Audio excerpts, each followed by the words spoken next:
I've lived in my house for 3 months, and in that time, the cops have shown up at my door 7 times. Every single time, it's because of a complaint from my neighbor, my nemesis.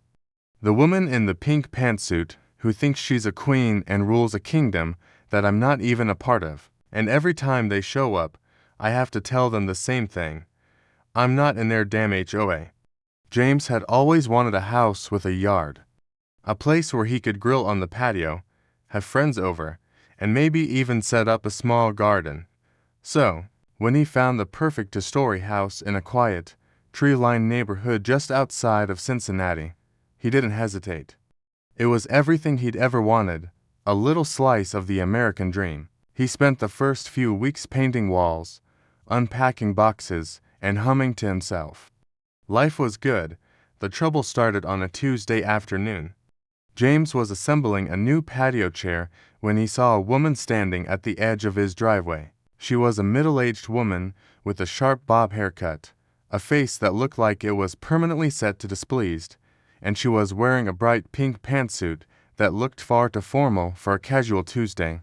He gave her a friendly wave. She didn't return it. Instead, she took a photo of his overflowing recycling bin with her phone. James was confused. Maybe she was a city employee. He shrugged it off and went back to his chair. An hour later, there was a knock on the door. 2 uniformed police officers were standing on his porch. "Afternoon, sir," one of them said. "We received a complaint about a code violation.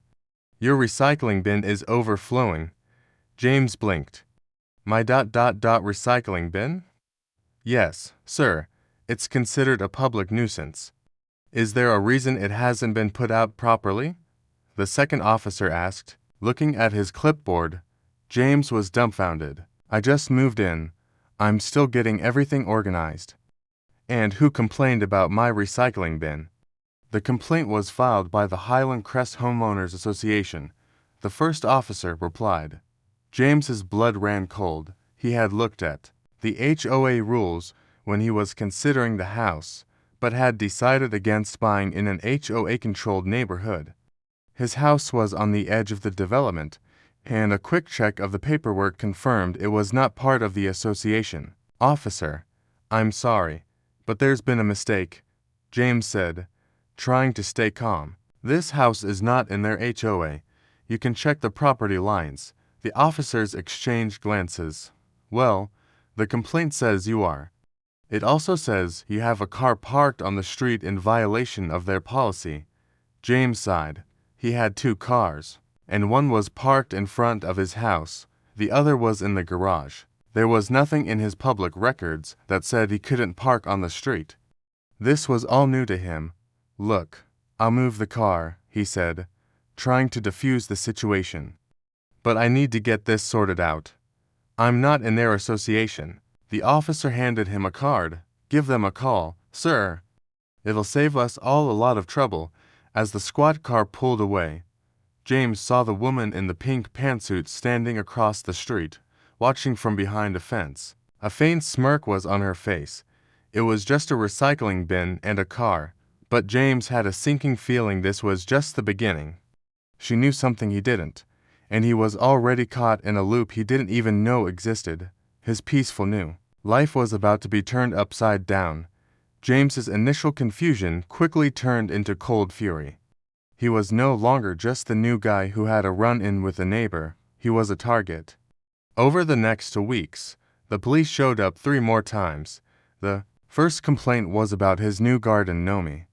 It was a cheerful, little ceramic man with a fishing rod. The police officer, a young woman with a tired expression, looked at the gnome, then at James, and shook her head.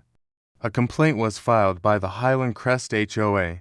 Apparently, it's a deviation from a pre-approved decorative scheme.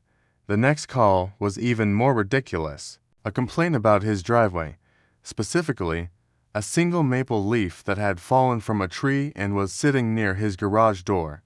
The officer, a different one this time, couldn't even keep a straight face as he read the complaint. "Sir, the complaint says your driveway is not swept to the highest aesthetic standard of the community. The final straw came when a police cruiser pulled up to his house while he was on a video call for work.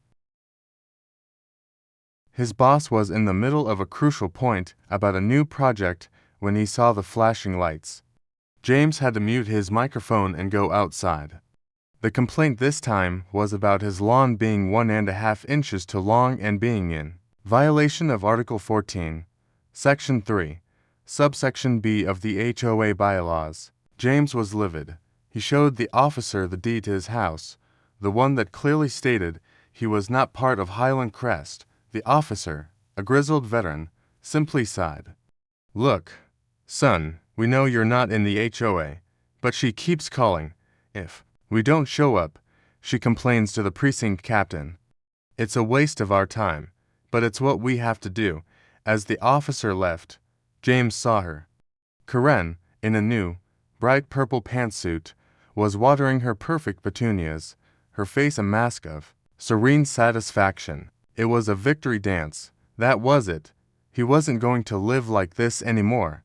The next day, James had a plan. He was going to confront her directly, in public, where she couldn't hide behind a phone call. He walked to the edge of his property and saw a handful of neighbors gathered on the sidewalk, chatting. He decided this was his moment. He marched across his lawn, his pace quickening with every step. The neighbors looked at him curiously. He saw Karen's head snap up as she noticed him approaching, her smile faltering for a split second before she regained her composure. "Karen," James said, his voice low and firm. "We need to talk." "Mr. Thompson, I believe there's nothing to discuss," she replied, her tone dripping with passive aggression. "If you had simply followed the community's standards, we wouldn't be having this conversation." "I am not in your community, Karen," James shot back, pointing a finger toward the ground in front of his house. "This is my property. It's not part of your HOA. You know that. And yet you've called the police on me 5 times in the last 2 weeks." A couple of neighbors shifted uncomfortably. One of them, an older man named Ted, stepped forward. "Karen, what's he talking about?" "Oh, Ted, he's just being difficult. He's new to the neighborhood and doesn't understand the importance of maintaining property values," Karen said, her voice sugary sweet as she turned to her neighbor. "He's a liar. He has a gnome, a gnomey." "It's a deviation," James exclaimed, the absurdity of it all making him want to scream.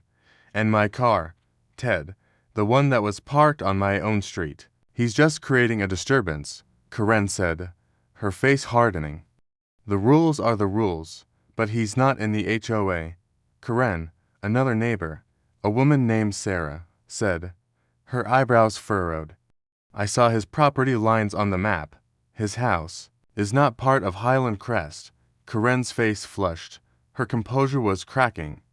That's a misunderstanding. His lot was supposed to be included. It's an eyesore. It's not up to our standards." "Standards? I'm not in your HOA. You have no say over my house, my gnome, or my car," James said, taking a step closer, his frustration boiling over. "You're just calling the police to harass me. It's a waste of their time and it's a personal vendetta. So I'm asking you, right here, in front of your neighbors, stop calling the police on me, because I am not in your damn HOA." The tension hung in the air, thick and heavy. The neighbors looked from James to Karen, waiting for her response. Her face contorted into a furious scowl, her eyes narrowed into slits. This was no longer just a code violation. This was a war. "I have no vendetta, Mr. Thompson," she said, her voice dropping to a low, menacing whisper. "I am simply making sure that our community stays pristine. You'll find out that some rules apply to everyone, regardless of what's on paper." She turned on her heel and walked away, her pink pantsuit swishing behind her, leaving James and his confused neighbors standing there in stunned silence. The standoff was over, but the conflict had just begun. The public showdown with Karen left James feeling a mix of triumph and dread. He had stood his ground, but her final words, "Some rules apply to everyone, regardless of what's on paper," nod at him. There was a secret here, something he was missing. The next day, he decided to do some real digging. He went to the county office and requested the archived blueprints for his neighborhood. The maps rolled and yellowed, but they clearly showed his property as a separate, unincorporated parcel of land, just as his deed had stated. There was no mistake. While at the county office, a friendly archivist who had been listening to James's frustrated rants pointed him to a folder of old land dispute cases from the Highland Crest development. "You'd be surprised what people fight about," she said with a knowing smile. Back at home, poring over the brittle documents, James found a shocking legal brief from 30 years ago. The case involved Highland Crest and a homeowner who had refused to sell their property to the burgeoning HOA. That homeowner's name was David Thompson, James's great-uncle. The brief detailed the HOA's aggressive attempts to annex the property, claiming it was an eyesore and a threat to property values. The homeowner, David, fought back and won, legally preventing the HOA from ever controlling his land. The documents were a gold mine of information, showing the long, drawn-out battle his uncle had fought to keep his independence. James had inherited more than a house. He had inherited a grudge. And then he saw a name that made his blood run cold. The lead plaintiff in the case was listed as Eleanor Vance, who was then the secretary of the HOA board. Eleanor Vance. James remembered the name. It was Karen's maiden name, listed on the property deed for her house. This wasn't just a random act of a power-hungry woman in a pink pantsuit. This was a legacy of a decades-long feud. Karen wasn't just fighting him. She was trying to win a battle her family had lost. The rules she spoke of weren't on paper. They were a personal, family-level vendetta. This new information changed everything. He was no longer just a victim of harassment. He was an inheritor of a family conflict he never knew existed. His frustration turned into a cold, calculated resolve. He had the proof he needed to expose her true motives, not just to the neighbors, but to the entire Highland Crest HOA board. It was no longer about a gnome or a car. It was about avenging his uncle and finally putting this old feud to rest. James carefully organized the documents and prepared for his next move. He had a plan, and this time he was coming armed with the truth. James spent the next few days in a whirlwind of preparation. He felt a surge of energy he hadn't had since moving in. The discovery of the old land dispute documents was his golden ticket, a weapon more powerful than any complaint Karen could file. He had the truth on his side, and it was a truth 30 years in the making. He scanned the legal briefs, the plat maps, and the court rulings, creating a digital file of irrefutable evidence. He even made a large, laminated copy of the original neighborhood map, highlighting his property with a bold red circle to make his point visually clear. His first step was to approach Ted and Sarah, the two neighbors who had witnessed his public confrontation with Karen. He met them in Ted's driveway, where he laid out the maps and documents. As he spoke, explaining the decades-old feud in Karen's family name, their disbelief turned to shock, then to outrage. "So this isn't just about a gnome," Sarah said, shaking her head. "This is personal. It's a vendetta," James confirmed. "She's trying to win a fight her parents lost. She's been calling the police on me for things that are legally a non-issue, hoping to harass me into leaving or selling my property so the HOA can finally get its hands on this land." Ted's face darkened. "That's not just petty. That's malicious. We need to do something about this." James smiled. "I agree. The next HOA meeting is tomorrow night. I'm going to present all of this to the board and the rest of the community. I need you both to be there, to back me up, to show them she's been doing this behind their backs." The meeting was held in the community clubhouse, a small room filled with folding chairs and a sense of tired routine. James arrived early with Ted and Sarah, placing his laminated map on the table at the front of the room. A few minutes later, Karen swept in, wearing a sleek black dress and an expression of confident authority. She saw James and his allies and a flicker of unease crossed her face. quickly replaced by a frosty smile. The meeting started with a few mundane topics: landscaping budgets, new streetlights, but a quiet tension buzzed in the air. When the floor was opened for new business, James stood up. "I have something to discuss that concerns the integrity of this board and the well-being of a community member," he began, his voice calm but firm. "My name is James Thompson, and I live at 1789 Oak Lane." Karen immediately interrupted. "Mr. Thompson, you are not a member of the Highland Crest Homeowners Association. You have no standing here." "I am aware," James replied, holding up his hands. "But what I'm about to show you concerns a member of your board, and it's why the police have been called to my house repeatedly over the last few months." He gestured to the map. "This is a plat map from the original development.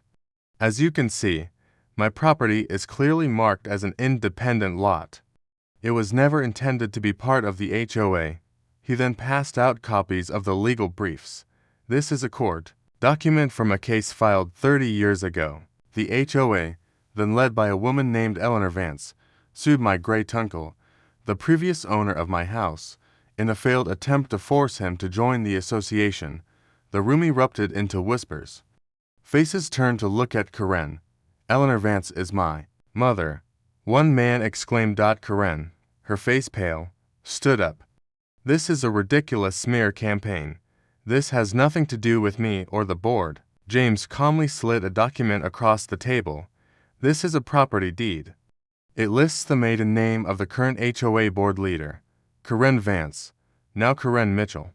You are Eleanor's daughter, and this isn't a smear campaign, it's a family vendetta. You have been using the police and the power of this HOA to harass me, all to finish a fight your family started and lost decades ago." Just then, the clubhouse door opened, and two police officers walked in.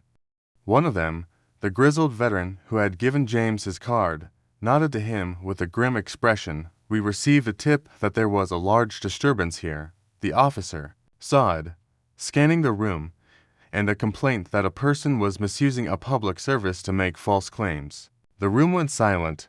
Karen's face was a mask of pure terror.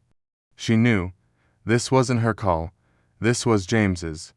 He had preemptively called the police himself, not to file a complaint, but to report the potential for a hostile public disturbance, and, more importantly, to inform them that he was presenting evidence of a systematic, documented abuse of public resources. This time, the police were there as witnesses, not as her tools. The loop had been broken. The officer looked directly at Karen. "We have all the paperwork on the prior complaints. It seems someone has been making a habit of filing frivolous reports. I think we need to have a serious conversation about what a code violation really is."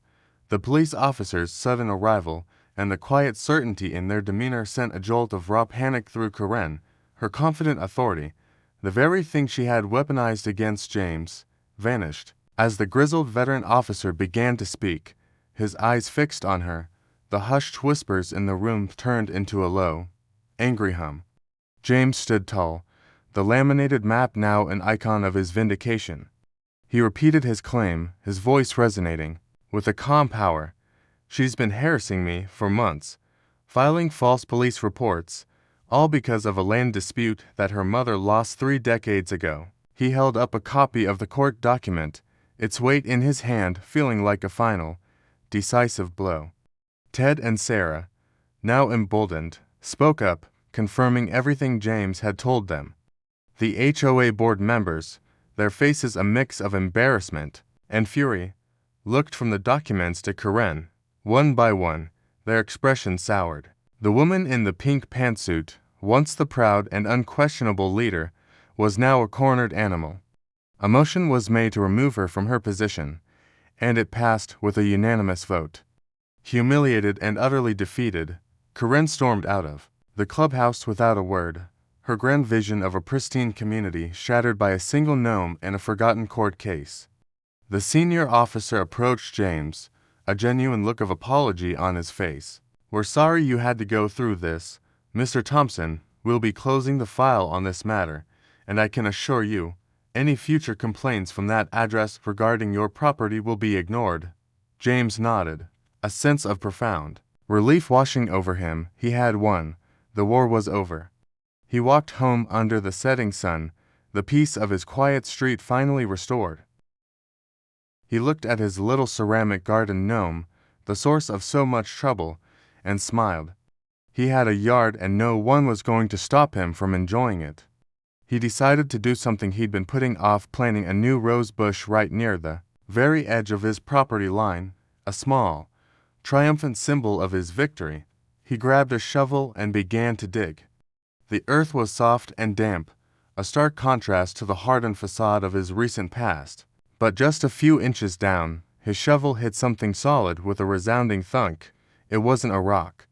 He knelt down and scraped away the dirt with his hands, revealing a small, rusted metal box. He pulled it out, heavy and a little bit muddy. There was no lock, just a simple clasp.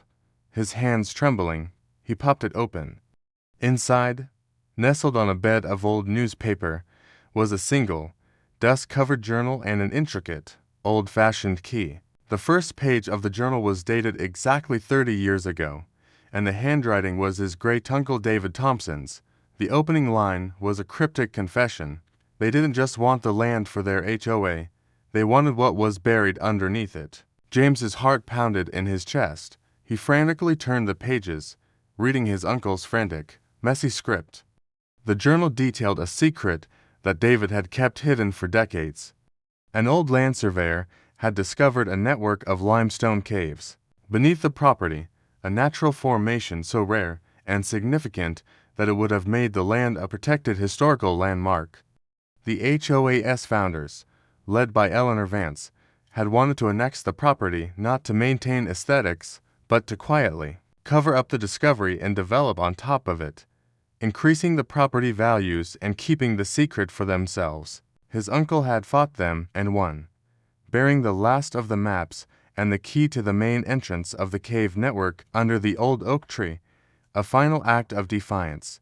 The eyesore was a cover story. The real motive was greed. James looked at the key in his hand, then at the peaceful-looking yard in front of him. He hadn't just won a fight against a petty HOA president.